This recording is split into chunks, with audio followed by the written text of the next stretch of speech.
I was trying to find those two pictures again, and The Buddy one and the Buddy Gary. and the Gary one, and I threatened whoever it was that I sent I that know, email you're to gonna on make me that that site. copy of that. I know, Bunch that we put to the side. You know what, I have them, and I still have them put to the side, and I'm gonna take pictures of them. What's going on? Hey, so when did you guys first meet? How long you guys been knowing? Oh, here he goes. Okay, so so in 1974, I moved to Hollywood, and I moved to Laurel Avenue, and that's how I met Sandy. Sandy was my neighbor. And then in 75, when Buddy Miles made his comeback, I met Christie. Oh, okay. Christie was his woman. Okay. Good. His gal. When he was rocking and rolling, and street. my last And words, they were rocking, we were my rocking. last and so words we of all love met. and all that. Sandy met Last Buddy. words of and- love. That's a beautiful song, boy. Yes, it is. He wrote that for Denise. Oh. Every Did he? song on that album is about Denise. Oh yeah. Really? I don't know who Yeah, Denise woman is, that though. he's been with for Oh, many years. Oh. And I don't know if you know how Buddy met Denise. Did you ever No, I know don't that? know. See, I didn't know. Fred Allen from Fresh Start Oh. dated her first, and she wanted to meet Jimmy. She wanted Jimmy. What? Yeah. Jimi and- Hendrix? Yeah. So, Really? so Fred Allen told him, well, I can't introduce you to Jimmy, but I can get you close. I can introduce you to Buddy Miles. So that's how they met, and then Buddy was like, I'm I not guess she introducing didn't- her to anybody. Mm. Keeping her Oh, for okay. myself. He kept Mm. her. He sure did. So, yeah, crazy. How we all got back together, it's You all crazy. through Buddy.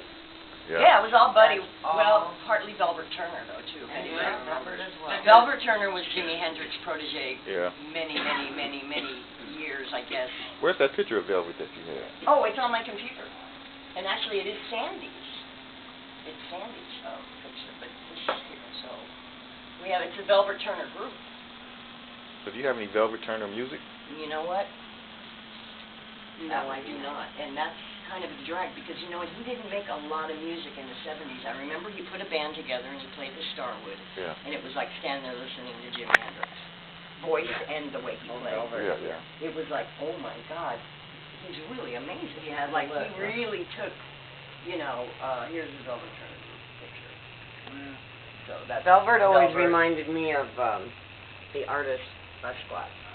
Yeah, Basquiat. John had Yeah. Oh, really? Yeah, the night when he Yeah, had that's his Velvet. opening. He passed away, I Velvet guess. sold we all had, like uh, a painting you know, one he's got night. that Hendrix him vibe and look to him, frickin' too. Oh, Bass totally. Squad. Was, You know, totally. I never really knew what he looked like, but I had always read about him, from. Oh, really? about Then Jimi he's Hendrix. about 6'4". Velvet was very When tall. I knew he had his fro was out to He here. had a pretty, well, when I Remember knew his hair was his like fro? this, and then it was bigger, he'd let it I on remember and when cut it, he was and, like that. but, But why do you think he never went really main? I don't know, I think he got caught up in the drug scene. Yeah. And then caught up, and then Buddy came to town, and he was all over the place, Velvet. So, and then Velvet moved back to New York, and I think he got sober, and he started, like, helping people. Right, he was And in a rehab. he moved to St. Mark's Square in New York, Right. and he stayed there, and that's where he died. I don't know how he died. I've tried to find out. I never really knew how. I because never really knew neither. I knew he was sick. We hung around all. I mean. Well, he had a fuzz face, a thing, foot pedal, and a guitar that Jimi Hendrix had gave him. I'm sure he did. Yeah. And Oh, you know that after he died, I don't know who got it or his family got it or whatever, but they sold it for $500,000. Really? Velvet's family? I hope it was his family, but Right. whoever it was with the guitar that Yes, Jimmy and had I have given him. Velvet hung around with a girl named Mary Ann. We don't know what happened to her. Rosemary. Rosemary. Talking sorry. about a short black girl? No, white tall blonde. Tall blonde, pretty girl. There was some girl Short from here. hair. She ended She up had with my short jacket. What? Your jacket? Yeah, that's that's her jacket. Yeah, She's talking we about. traded jackets for the night. Well, I ended up with a pretty cool one too. It belonged to Steve Winwood. Oh. And it was like a patchwork velvet You jacket. can't pause, right? But mine was Yeah, like can't pause. orange leather. And it Wow. had been made for me, and we traded North jackets Beach for the or night. I something. never saw her again. So basically, So this is all where at the. okay, so this was all based around the Starwood. Now, the Okay. Starwood, and this is where I come in with, I would like to, I would including all the stuff about Buddy and Jimmy, but also about the Starwood, because so many people played there. The Starwood is what today's House of Blues is, Yeah. except better than the House of Blues ever will be. Yeah. I mean, and I've heard that now through all the people finding out about the Starwood and our Starwood sites, and It was just a smaller network. It was I just mean, back then, you knew every band. yeah, Yeah, you wow. knew every Knew band everything. that came Wow. through. I mean, Not you know, just I knew everybody. Well, I worked Yeah. there. I worked in the ticket booth. I worked for the manager. I worked for the secretary. So I pretty much lived and breathed it from the time it opened in '73 as a gay bar until it closed in '81 when Ed Nash was going crazy on cocaine and the cops were after him and all this crap went down at the end. It was in the movie Wonderland, which they should have come to me for advice, but they didn't Well, because I know the whole story. Yeah. I'll tell you what, that scared me when I saw that movie because I used to be Well, you and half of Buddy, Hollywood. yeah. Yeah, Buddy. Yeah. Well, luckily, We Buddy used to go up there knew late at night. Larry. See, Buddy hooked up with my friends, who were like the two biggest drug dealers in town. Don't take this. well, I mean, Well, it's we're all gonna part of edit it. history. Yeah, It's a part of we can history. edit. It's Ain't the nobody beginning. And it's kind of common knowledge. And Christie hello, shit. Yeah, yeah. 40 years Yeah. later, I don't think people really care that we were that screwed up in 1974. Yeah. They'd be more amazed Well, that you we're know, alive, if right? you're gonna tell a story, you got to be prepared for controversy. That's Exactly. right. You know. I agree. Who Yeah. are we afraid of? Yeah, I'm not as afraid long of as anybody. you're not I'm lying. not afraid of Ed Nash coming As long to as you're what, not lying, find me. just try not to lie on nobody. Yeah. That's all. That's it. Yeah. And I don't lie. I was Yeah. I was there and I That's why I witnessed move it it, so around. that's why I don't lie. I need a cigarette. Okay. No, I got it. Anyway, so, but everything revolved around the Starwood because I met Sandy not through the Starwood, she was my neighbor, but then the Starwood But that's was how already we met. No, we met as neighbors. Uh-oh. Oh my God. Come on, Oh y'all. my God. I know, but she just doesn't listen to me when I keep telling her over and over again 1,000 times. That She we just doesn't met remember. Sandy was my neighbor.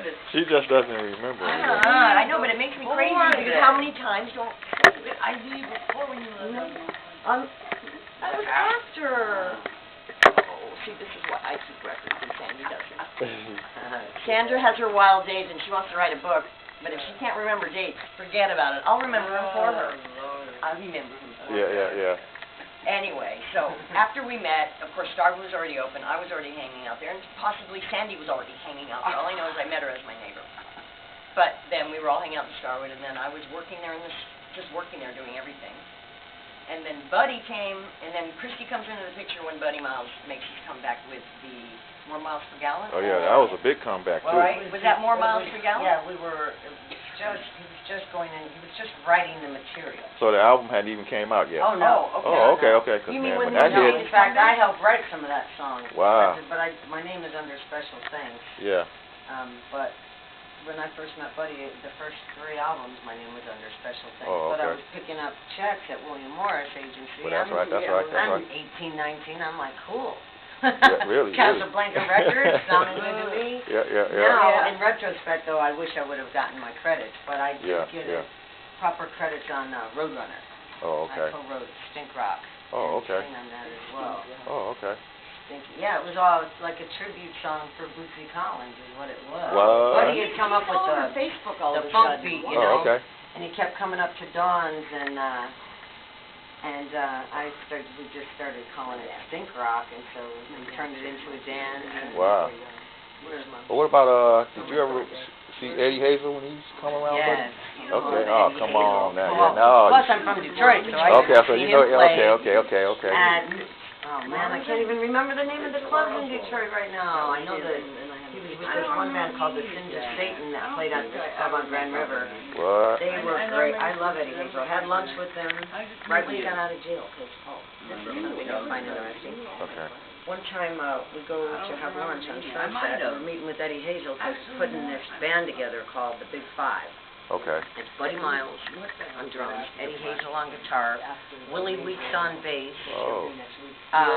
Sly Stone on keyboard, and Whoa. Bobby Womack on vocals. Whoa. And Did they record any of that? dude, a little bit. A little. Okay. Very little. Wow. I believe it was Hollywood Sound, or it might have been Wow. Paramount Recording Studio, right over here in Hollywood, and it was, I think they maybe had 3 rehearsals, and then it was kaput because it was no checking the ego at the door. It was Yeah, like yeah. everybody was into their own thing. Yeah. you know? Yeah. But Wow. it would have been a great Yeah. band. That would have. Oh, They my could other have picture recorded on some my stuff. laptop. but I could get to my pictures without being on the internet on the laptop, right? Yeah. Because that's where all I wanted to show. Well, you know what? That's where I have them all. I don't know. Are I'm you a still? pos- Yeah.